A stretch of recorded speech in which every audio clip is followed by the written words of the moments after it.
a dimly lit dojo in Tokyo, an archer stands motionless before a target 28 meters away. His breathing slows, his mind empties, and in one fluid motion that takes years to perfect, he releases an arrow that finds its mark with deadly precision.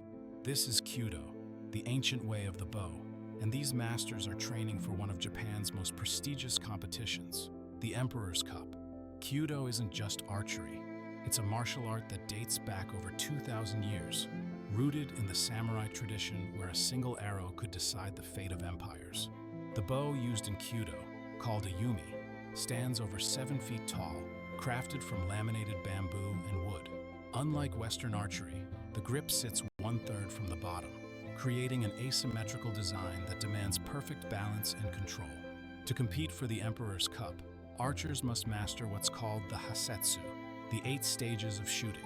Each stage is a meditation in motion, positioning the feet at precisely 60 degrees, correcting posture so the shoulders, hips, and feet align parallel to the floor, raising the bow overhead, drawing it with controlled power, and finally, the release. But here's what separates Kyudo from every other archery discipline on Earth. Hitting the target isn't enough. In Emperor's Cup competition, judges evaluate archers on multiple criteria: your gait as you approach the shooting line, your breathing rhythm, even the expression on your face, which must remain calm and serene, betraying no emotion whether you hit or miss. The Japanese call this shooting without shooting, a Zen Buddhist concept where the archer seeks mushin, a state of no mind, acting without conscious thought. Training for this level takes decades. Masters practice the same movements thousands of times, not to build muscle memory, but to transcend technique entirely.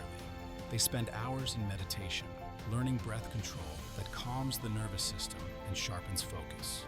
Studies show that Kyudo practitioners experience up to 40% reduction in stress levels, their heart rates dropping into meditative states even as they hold a 60-pound draw. The target itself is deceptively small, just 36 centimeters in diameter, about the size of a dinner plate. At 28 meters, that's roughly the equivalent of hitting a softball from 90 feet away.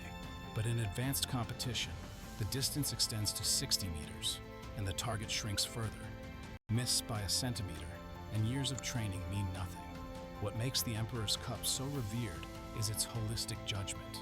An archer might hit every target, but lose points for rushed movements or visible tension. Another might miss once, but win through flawless form and spiritual composure. The competition becomes a mirror, reflecting not just skill, but character, discipline, and inner harmony. The ritual before each shot is sacred.